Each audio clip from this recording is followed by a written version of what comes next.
नमस्कार,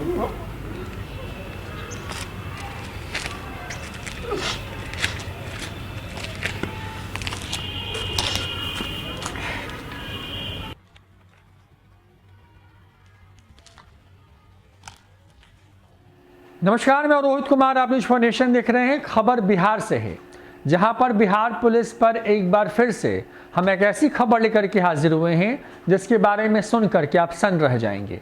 एक परिवार है, उसका बेटा 31 जनवरी से गायब था। परिवार थाने पहुंचा क्योंकि जिनके साथ उनका बेटा गया था उनके दोस्त लौट आए थे और उनका बेटा लौटा नहीं था। परिवार थाने की चक्कर लगाता रहा। 48 घंटे बाद इस पूरे मामले पर एफआईआर होती है और 12 दिन बाद उस युवक के बारे में ये पता चलता है कि उसकी हत्या उसी दिन कर दी गई थी जिस दिन से वो गायब था। जाहिर तौर पर पुलिस की कार्यशैली पर कई सारे सवाल खड़े होते हैं। क्या है पूरी खबर, बताते हैं आपको विस्तार से। पटना से अगवा छात्र की हत्या कर दी गई है। अपराधियों ने 31 जनवरी को ही हत्या कर शव को नहर में फेंक दिया था। पुलिस ने अगले दिन शव बरामद किया और अज्ञात समझकर उसे जलवा दिया। बता दें कि 31 जनवरी को ही पटना की पुनाईचक से राम बाबू नामक छात्र को उसके दोस्त बुलाकर के साथ ले गए। उसी रात उसकी हत्या कर दी गई। शख्स का शव मोतिहारी के हरसिद्धि थाना क्षेत्र के गोविंदापुर नहर से मिला है। पुलिस ने अज्ञात शव मिलने पर उसे जला दिया। अरेराज डीएसपी ज्योति प्रकाश ने इस पूरे मामले पर बताया है कि 31 जनवरी को मिले अज्ञात युवक के शव की पहचान पटना के शास्त्री नगर पुलिस ने कर लिया है। रिटायर्ड होमगार्ड जवान के पुत्र राम बाबू के अपहरण का केस कांड संख्या 57/21 शास्त्री नगर थाने में दर्ज कराया गया था और 2 को नामजद अभियुक्त बनाया गया था। पटना पुलिस ने नामजद नवनीत के टावर लोकेशन पर कार्रवाई की है। बता दें कि युवक का दोस्त ही अपहरण की साजिश में शामिल है। अपहरण के बाद हत्या कर फिरौती मांगने की योजना अपराधियों ने बनाई थी। पुलिस ने बेतिया से अपहरण में प्रयुक्त कार बरामद कर लिया है। वहीं 2 अपराधियों को गिरफ्तार कर लिया गया है, जबकि तीसरे अपराधी की गिरफ्तारी के लिए छापेमारी चल रही है। पूरा मामला अब क्या है आपको ये बताते हैं। मामला कुछ इस तरीके से है कि राम बाबू नाम का एक छात्र है जो कि पटना के शास्त्री नगर थाना क्षेत्र के पुनाईचक का रहने वाला है। उसके कुछ दोस्त हैं। वो दोस्त उसे 31 जनवरी को घूमने के नाम पर घर से बुलाकर के ले जाते हैं।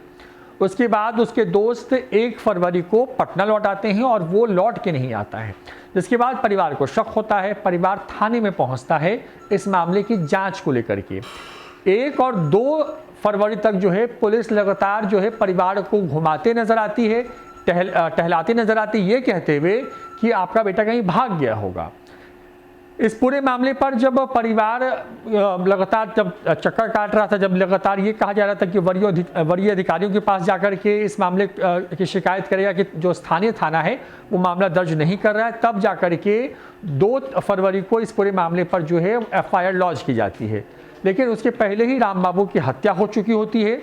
इस पूरे मामले में पुलिस का रवैया कुछ इस तरीके से रहा कि जब परिवार ने 2 व्यक्तियों को नामजद अभियुक्त बनाया तो इस पूरे मामले पर करीब 1 हफ्ते तक पुलिस हाथ पर हाथ धरी बैठी रही। जब ये खबर न्यूज़ फॉर नेशन ने चलाया उसके बाद पुलिस हरकत में आई और पुलिस की हरकत में आने के बाद पुलिस ने जब जो नामजद अभियुक्त बनाए गए इस पूरे मामले पर जब उसको हिरासत में लिया, जब उसे सख्ती से पूछताछ हुई तो उन लोगों ने राम बाबू की हत्या की बात बता दी है।